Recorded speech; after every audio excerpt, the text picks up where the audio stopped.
Assalamualaikum warahmatullahi wabarakatuh.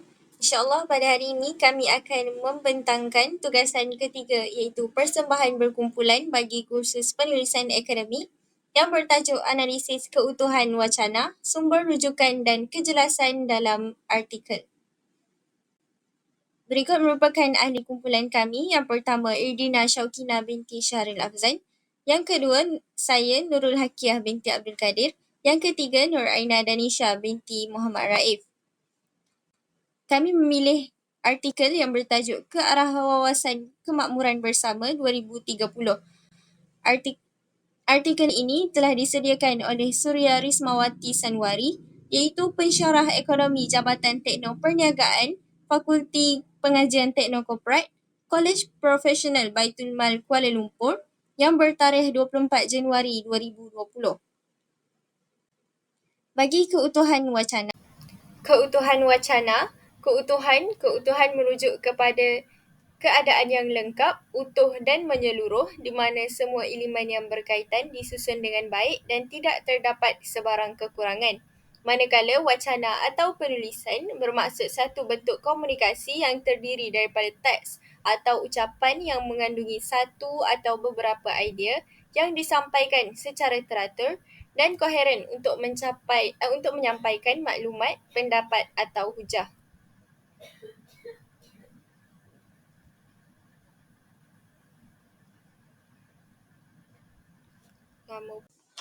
Keutuhan wacana mempunyai 7 ciri-ciri, iaitu yang pertama, kohesi atau tautan, kedua, koheren atau kesinambungan, ketiga, tujuan atau wacana, keempat, penerimaan pembaca atau pendengar, kelima, maklumat, keenam, keadaan wacana, dan ketujuh, interteks. Keutuhan wacana mempunyai dua aspek penting yang menghasilkan keutuhan wacana, iaitu terdapatnya koheren atau runtutan, iaitu kesinambungan idea yang menjadikan wacana itu sesuatu teks yang bermakna dan dapat difahami.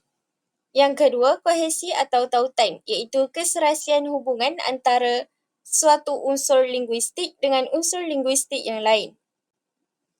Bagi perenggan pertama dan perenggan kedua artikel, seperti yang dapat kita lihat dalam artikel tersebut, struktur yang digunakan adalah tersusun, iaitu dapat kita lihat bagaimana dinyatakan bahawa Wawasan 2020 merupakan satu gagasan yang diperkenalkan oleh Tun Dr. Mahathir Mohamad pada 28 Februari 1991.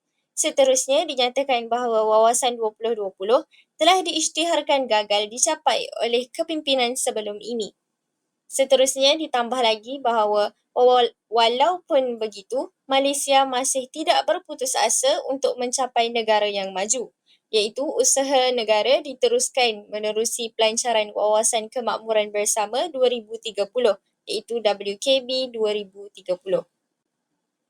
Dapat dilihat juga bahawa artikel ini telah menggunakan konsistensi maklumat, iaitu maklumat dalam petikan ini tidak bercanggah antara satu sama lain. Seperti yang dapat kita lihat, telah dinyatakan Dasar Perpaduan Nasional DPN 1991 hingga 2000, Dasar Wawasan Negara DWN 2001 hingga 2010, dan seterusnya Model Ekonomi Baru 2011 hingga 2020. Semua yang dinyatakan tadi adalah selari dengan matlamat untuk mencapai negara yang maju. Seterusnya kita masuk kepada keutuhan gramatikal. Umumnya, gramatikal itu bermaksud nahwan ataupun tata bahasa, manakala makna gramatikal merupakan makna yang muncul akibat proses gramatikal. Abdullah Yusuf 2009 telah menyatakan bahawa makna gramatikal adalah bidang kajian semantik yang mengkaji makna yang hadir dalam proses gramatikal seperti pengimbuhan, pengganaan dan pemajmukan. Keutuhan gramatikal mempunyai 7 jenis, iaitu penanda rujukan, penanda penggantian, penanda elipsis dan juga penanda penghubung. Bagi keutuhan gramatikal penanda penghubung berfungsi untuk menjalinkan perkataan dengan perkataan, frasa dengan frasa, klausa dengan klausa dan ayat dengan ayat. penanda penghubung digunakan untuk menyatakan pelbagai jenis hubungan. Berikut merupakan contoh penanda penghubung. Yang pertama, penghuraian. Contohnya seperti seterusnya. Seterusnya, pengembangan idea. Contoh seperti. Seterusnya, penambahan. Contohnya kemudian. Seterusnya, tentangan. Contohnya tetapi. Seterusnya, penghubung musabab. Contohnya kerana itu. Seterusnya, penghubung tempoh. Contohnya pertama. Seperti yang dapat kita lihat dalam artikel ini, telah digunakan penanda penghubung tentangan, iaitu telah digunakan dua. Yang mana yang pertama, walau bagaimanapun. Yang kedua adalah walaupun begitu. Kedua-duanya ini telah digunakan untuk menunjukkan makna yang bertentangan antara fakta-fakta yang telah dinyatakan. Seterusnya, keutuhan leksikal. Keutuhan leksikal melibatkan pertautan antara perkataan atau frasa secara semantik atau makna dalam sesebuah wacana serta melibatkan unsur pengulangan perkataan, kata Faridah Nazir et al. 2014. Berikut merupakan jenis-jenis hubungan yang membentuk leksikal. Pertama, pembuka dan penutup. Kedua, antonim. Ketiga, hiponim. Keempat, kolokasi. Kelima, persamaan leksikal ataupun sinonim. Keenam, pengulangan. Bagi antonim, kata Faridah Nazir et al. 2014 menjelaskan antonim ialah perkataan yang berlainan bentuk, ejaan atau bunyi tetapi mempunyai makna yang berlawanan. Husain Fatih 2016 pula mengatakan, antonim turut disebut sebagai posisi makna iaitu konsep yang berlawanan untuk menunjukkan makna yang bertentangan.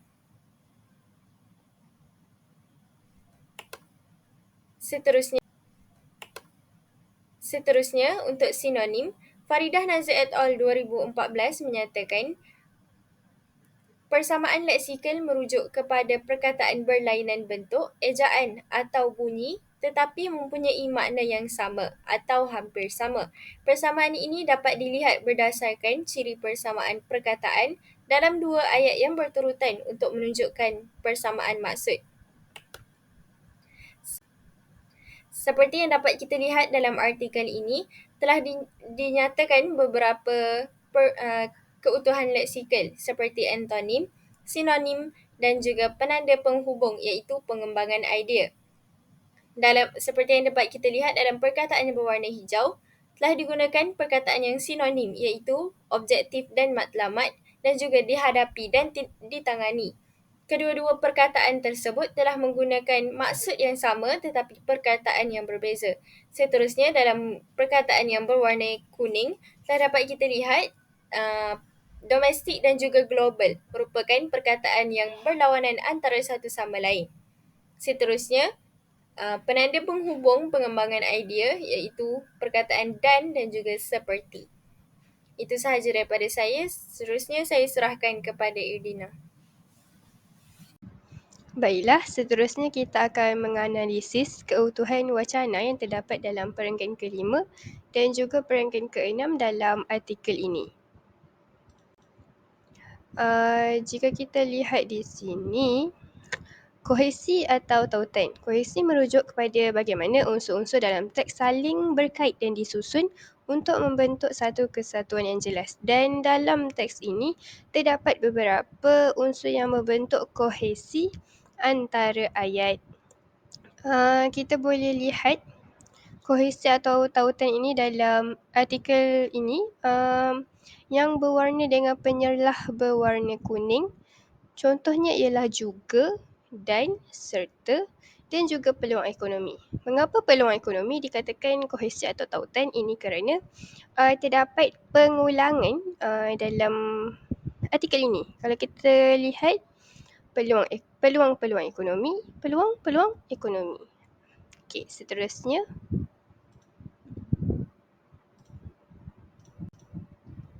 Kesinambungan atau koheren juga terdapat dalam kedua-dua perenggan ini di mana koheren merujuk kepada kejelasan dan kesinambungan idea dalam teks. Teks ini mengandungi kesinambungan yang jelas antara perenggan-perenggan dan ayat-ayat yang terkandung. Penulis dikatakan menyusun maklumat dengan teratur di mana kita boleh lihat pada awalnya beliau memperkenalkan cabaran. Seterusnya, beliau menulis tentang usaha yang perlu dilakukan untuk mengatasi cabaran tersebut. Dan akhir sekali adalah kesan, sebelum akhir, ianya adalah kesan jika masyarakat melaksanakan usaha tersebut dengan gigih dan bersungguh-sungguh. Dan akhirnya adalah harapan. Okay. Seterusnya adalah keutuhan semantik. Keutuhan semantik merujuk kepada sejauh mana makna teks itu konsisten dan jelas. Teks ini mengandungi keselarasan makna kerana adanya makna yang konsisten. Ini kerana konsep utama dalam teks adalah mengenai cabaran dalam pelaksanaan WKB 2030. Makna yang ingin disampaikan adalah jelas, iaitu Malaysia perlu menangani pelbagai cabaran domestik dan global agar objektif wawasan ini tercapai. Perkataan-perkataan seperti cabaran, isu-isu kerajaan Malaysia dan WKB 2030 konsisten dan saling berkait. Kejelasan konsep pula, konsep cabaran dikaitkan dengan isu domestik dan global dengan baik. Walaupun kedua-dua kategori ini berbeza, mereka digabungkan untuk memperlihatkan bahawa kejayaan WKB 2030 bergantung kepada penanganan yang efektif terhadap masalah tersebut. Makna tentang ketidaktentuan ekonomi, perpaduan kaum dan ancaman luar adalah konsisten dalam menggariskan cabaran yang mesti dihadapi oleh kerajaan. Seterusnya ialah sumber rujukan. Ini adalah rujukan yang telah ditulis oleh penulis artikel, tetapi ini bukan gaya penulisan yang terkini, iaitu gaya penulisan APA edisi ke-7. Ini adalah gaya penulisan rujukan APA edisi ke-6. Kalau kita lihat di sini, sepatutnya tajuk buku perlulah ditulis dalam tulisan italik. Okay, kita pergi ke paparan yang seterusnya di mana saya akan membedah gaya penulisan rujukan dengan lebih lanjut. Pertama sekali adalah cara untuk menulis sumber rujukan jika sumber tersebut daripada kerajaan. Perlulah ada nama yang pertama sekali perlulah ada nama institusi Malaysia, tahun, tajuk perlulah ditulis dalam tulisan italik dan seterusnya perlu ada penerbit. Kalau kita lihat pada paparan rujukan yang tadi, macam ada salah. Tapi sekejap ya. Okay, seterusnya kita pergi kepada akhbar dalam talian. Cara untuk menulis rujukan, kalau sumber daripada akhbar dalam talian mengikut edisi yang ke-7, mudah sahaja. Pertama sekali perlu ada nama pengarang, tarikh penerbitan, judul artikel yang tidak perlu ditulis dalam tulisan italik dan seterusnya pautan. Untuk cara menulis sumber rujukan daripada buku, saya serahkan kepada saudari Aina. Sambung kepada rujukan daripada buku mengikut format APA daripada edisi yang ke-7. Ada nama pengarang, tahun, tajuk buku, edisi dalam tulisan italik dan penerbit. Seterusnya masuk kepada aspek kejelasan. Untuk menganalisis artikel ke arah wawasan kemakmuran bersama 2030, WKB 2030, menggunakan konsep kejelasan, kita harus mempertimbangkan beberapa aspek penting seperti bahasa yang tepat, struktur yang teratur, kohesi dan koheren supaya dapat difahami oleh pembaca. Masuk kepada contoh perenggan yang ketiga, daripada aspek yang pertama, bahasa yang jelas dan tepat. Dalam perenggan ini, penulis menggunakan bahasa yang mudah difahami untuk menjelaskan 3 objektif utama WKB 2030, frasa seperti pembangunan untuk semua, menangani jurang kekayaan dan pendapatan, dan negara bersatu, makmur dan bermaruah, digunakan untuk menyampaikan mesej secara langsung dan tepat. Setiap istilah tersebut memberi gambaran yang jelas tentang matlamat yang ingin dicapai. Aspek kedua, struktur yang teratur. Perenggan ini disusun dengan jelas di mana 3 objektif utama WKB 2030 dijelaskan satu demi satu. Satu objektif diberi nombor yang memudahkan pembaca untuk memahami peringkat-peringkat yang dijelaskan secara sistematik.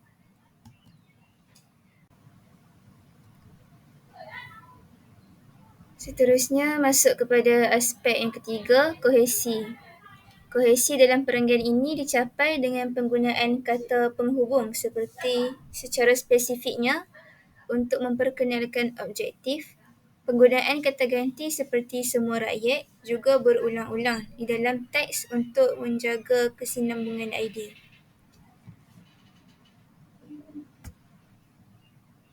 Aspek yang keempat, koheren.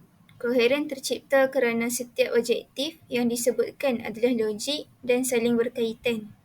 Semua objektif ini menuju kepada matlamat yang sama, iaitu memastikan kesejahteraan rakyat Malaysia melalui pembangunan ekonomi yang inklusif, pengagihan kekayaan yang adil dan perpaduan nasional.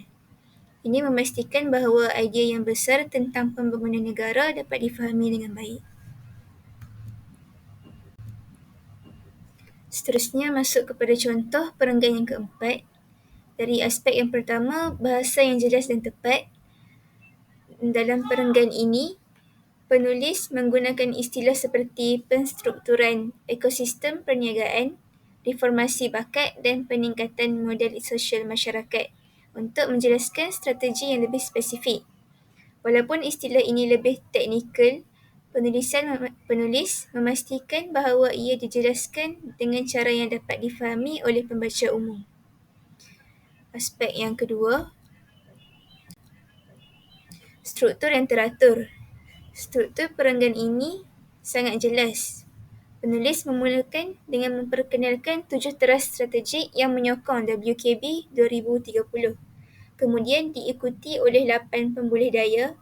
Dengan struktur ini, pembaca dapat melihat bagaimana strategi dan pembulih daya ini saling berkaitan untuk mencapai matlamat utama. Seterusnya, aspek yang ketiga, kohesi. Kohesi dijaga melalui penggunaan frasa seperti di samping itu yang menghubungkan antara teras strategik dan pembulih daya. Penggunaan istilah yang sama berulang kali juga membantu menjaga kesinambungan antara strategi yang berbeza tetapi saling menyokong. Yang terakhir, aspek keempat, koheren. Koheren dalam perenggan ini dapat dilihat dengan jelas kerana setiap teras strategik dan pembulih daya yang diterangkan berkait secara langsung dengan objektif utama WKB 2030. Setiap bahagian dalam perenggan ini menyokong logik pembangunan yang lebih besar, memastikan bahawa keseluruhan wacana mudah difahami dan memberi kesan yang koheren.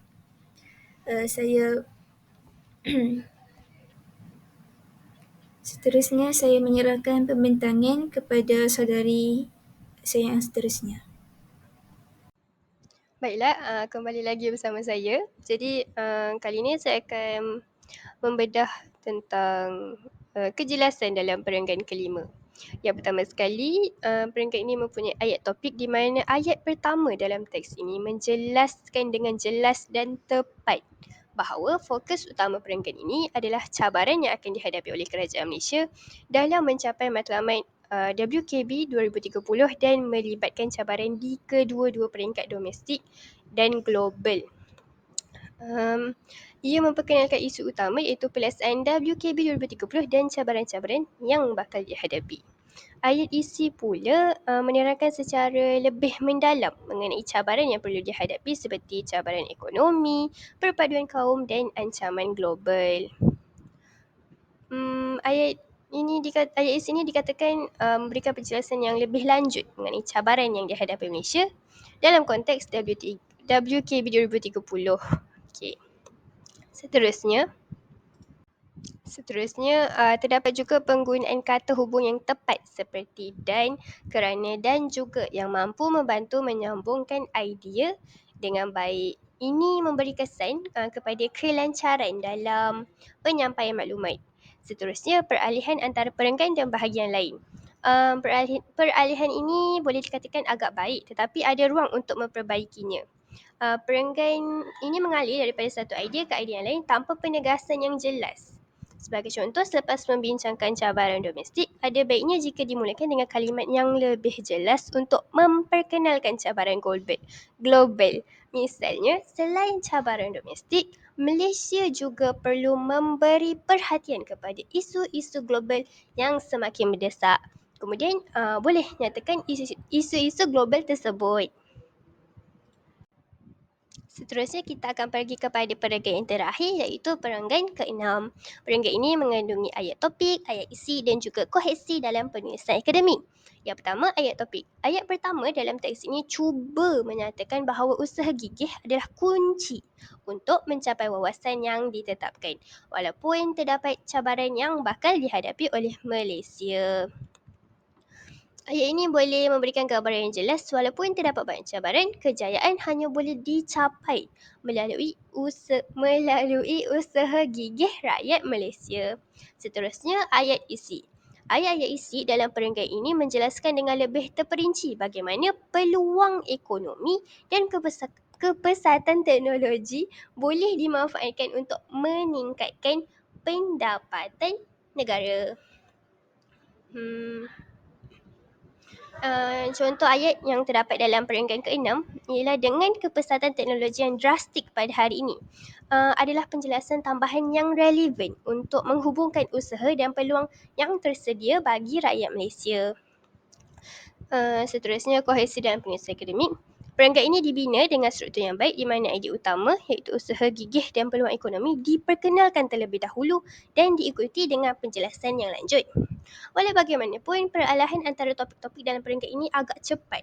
Penulis perlu memberi lebih banyak penghubung antara satu idea dengan idea yang lain supaya teks lebih kohesif dan mudah diikuti dan juga mudah difahami oleh pembaca artikel tersebut. Sebagai cadangan penambahbaikan, penulis boleh menggunakan kata hubung yang lebih jelas untuk memperkenalkan peluang ekonomi yang ada seperti selain itu atau di samping itu atau tambahan pula. Jadi, itu sahaja daripada kami bertiga. Baiklah, itu sahaja daripada kami. Sekian, terima kasih.